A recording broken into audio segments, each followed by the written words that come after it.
Hello everyone. Today I'm going to be talking about Iron Mountain and the minerals that are present at Iron Mountain. So Iron Mountain is located in Barstow, California. It is divided into three sections: the northern section, the central section, and the southern section, which includes the Hodge Volcanic Series. So we're going to start off in the northern section first. These are just a couple of the minerals that are found in this section. The red arrow signifies a change in the mineral composition. So hornblende, plagioclase, diopside, quartz changed into epidote, albite, spene, diopside, and quartz to form calc silicate gneiss. So I'm going to be talking about a couple of minerals in the northern section. The first mineral is sillimanite. Here is how it would look. It has a subvitreous, greasy, silky look to it. This is the crystal structure for sillimanite. This is orthorhombic. And these are pictures of how sillimanite would look in gemstones. The hardness is 6.5 to 7.5. The fracture is subconchoidal, which means the fracture is smooth with irregular rounded corners. As you can see, the irregular rounded corners. And sillimanite varies in different colors from white, yellow, brown, green, blue, gray, and it can even be colorless. The streak test, sillimanite is white. Other information on sillimanite is it is mined by hand from deposits containing this mineral and corundum. They select huge boulders that weigh tons and sent to the glass industry. Sillimanite is actually named after a professor of chemistry and geology from Yale. It has a fibrous material. It is used as gemstones. The colors vary. So this gemstone is white and then this one is yellow.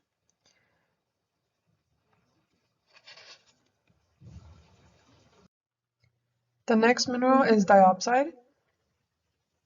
This is how diopside would look like in its natural form, and this gray stuff is actually graphite that is attached to it. So the crystal structure for diopside is monoclinic, and you can see how this shape right here is very similar to this middle shape right here. The luster of diopside is dull, kind of vitreous. The hardness is 5.5 to 6.5. The fracture is conchoidal, meaning that it has smooth, curved surfaces. The color varies from green, blue, brown, gray, and sometimes it comes colorless. Diopside has several uses in the industry. It is used in ceramics, glass making, biomaterial, nuclear waste, immobilization, and fuel cell technology. The next mineral we will talk about is muscovite. This is how muscovite looks in its original form. It has a vitreous, silky, kind of pearly look to it. It is not that durable. On the hardness scale, it is a 2.5. The fracture is micaceous, meaning that it is a flexible mineral that splits into sheets. The crystal system is a monoclinic system, just like the previous. Muscovite is a part of the mica mineral group. There are 37 different mica minerals. One of the most common is this clear muscovite. It is mined in two different methods: sheet mining, which uses open pit method or underground mining, and it does not occur in the US because it is too expensive. And then flake mining requires the open pit method and it is less expensive. North Carolina produces half of the total US production. It is highly used in the industry. It is used as filler in paints, plastic, rubber, windows in stoves, decorative panels, lamps, and windows. So here are examples of what these minerals would form at Iron Mountain. So this biotite muscovite schist in Iron Mountain contains rare large subhedral garnet crystals up to 1 centimeter long. So the minerals in this type of rock that would be found in Iron Mountain are garnet, sillimanite, quartz, plagioclase, biotite, and muscovite. For this micaceous quartzite, quartz, biotite, muscovite, and sillimanite, these contain 1 to 2 millimeters long packets of muscovite. It is dominated by quartz and has about 2 to 5 millimeters thick layers of biotite. These are also another example of the type of rocks that you would find in the northern section. This is gneiss tonalite and this is dolomitic marble. This type of rock at Iron Mountain is highly recrystallized with dolomite crystals as large as 1 centimeter. Now we are going to be talking about the minerals in the central section. So some new minerals that are present in this section would be OPEC minerals and potassium feldspar. So this mineral is found in the central portion. It is plagioclase. It has a retrous pearly look to it, and the hardness is 6 to 6.5. It has perfect cleavage. The colors vary from white, gray, yellow, orange, pink, brown. This is an example of albite. And this is an example of labradorite. So plagioclase is a group of minerals that are made up of albite and anthrorite. They are a group of feldspar minerals. The minerals are often difficult to tell apart without lab testing. Therefore, the name plagioclase is frequently used. This is the most common rock-forming mineral. It is used in construction, decorative, and architectural stone. It is important for producing crushed stone and building stones that are used in countertops, wall panels, monuments, and also used for gemstones. This next crystal is clinozoite.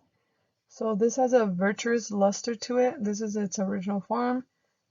The hardness is 6.5 to 7. It has an irregular fracture. The color may vary from green, gray, yellow, brown, and pink. And then the streak test, it is gray or white. The crystal system is a monoclinic crystal system, and this is found in small amounts, therefore it cannot be used by the industry. There actually are used for gemstones, and they are considered collector's items because it is rarely seen in jewelry. The next mineral is hornblende. This has a virtuous luster to it.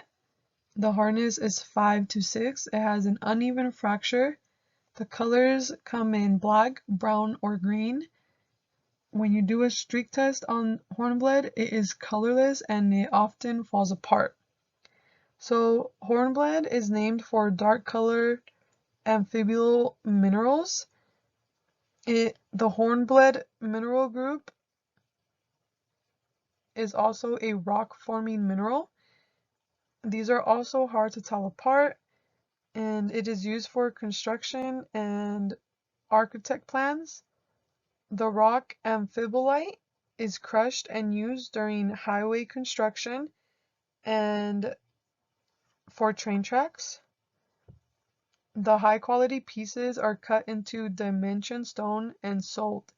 These pieces are called black granite and are used for floor tiles and countertops.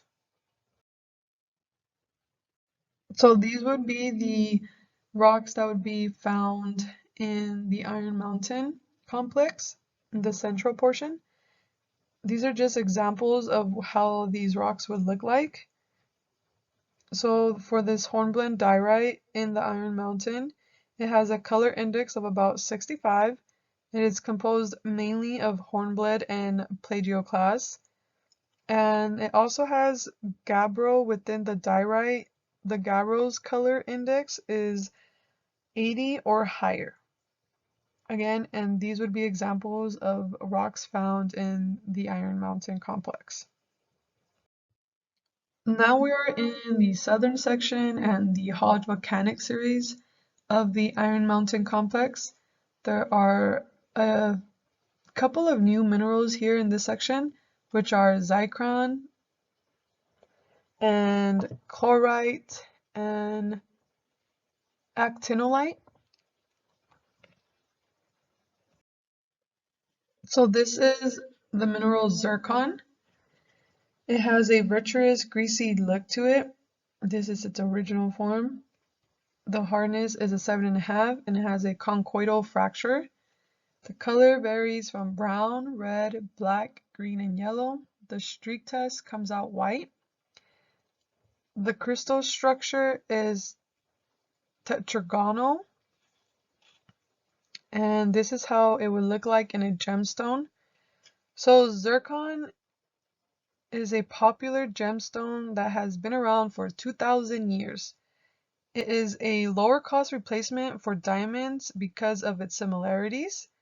It is very common on Earth's surface but goes unnoticed because the grain size is extremely small. It is under 1 millimeter in size. It is used in a wide variety of manufactured products and industrial processes. The sediments are mined from the beach, littoral or alluvial deposits. The next mineral is quartz. Now, quartz was found all over the Iron Mountain complex. So quartz has a vitreous look to it. This is how quartz would look like. It has a trigonal crystal system. The hardness is 7. It has a conchoidal fracture. And the color varies from white, purple, rose, red, black, yellow, green, and many more. The streak test comes out white. So quartz is mined in Arkansas and Brazil. Natural quartz is used for gemstones, but now quartz is actually produced in a laboratory setting, which is highly controlled. They manufacture pure, flawless, electronic-grade quartz called cultured quartz. About 200 metric tons is produced each year. It is used in electronics such as computers, cell phones, TV, radios, and any other electronic devices. So I put this video in here because it talks about piezoelectric minerals and quartz and how it generates electricity. It's really cool video, so check it out if you want to learn more about piezoelectric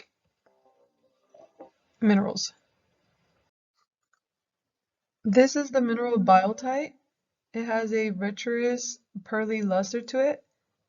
It has a monoclinic crystal system, and it is not that durable as it falls at a 2.5 to 3 on the hardness scale. It has a micaceous fracture, and the color of biotite is black. The streak of biotite is white. Biotite has a little commercial value due to its high iron content. It is not very resistant to weathering and transforms into clay minerals. It can be found in sediments and sandstones. Sometimes biotite is called the other's fool's gold because of tiny flakes that resemble gold. These are examples of the rocks that would be present in the Iron Mountain complex. So we have granite here, and the granite at Iron Mountain contains xenoliths of fluorinated quartz, plagioclase, biotite, and metavolcanic rock. The metavolcanic rock is the main rock found at the Hodge volcanic series. And then you could also find green schist. This is a real image of the Iron Mountain complex. This is the green schist that we found while exploring. And I would like to add that the Muscovite schist unit of the Hodge volcanic series has undergone an episode of alternation that produced fine-grained mica. And that wraps up my presentation of Iron Mountain and all the minerals that are present at Iron Mountain. So thank you for listening and watching.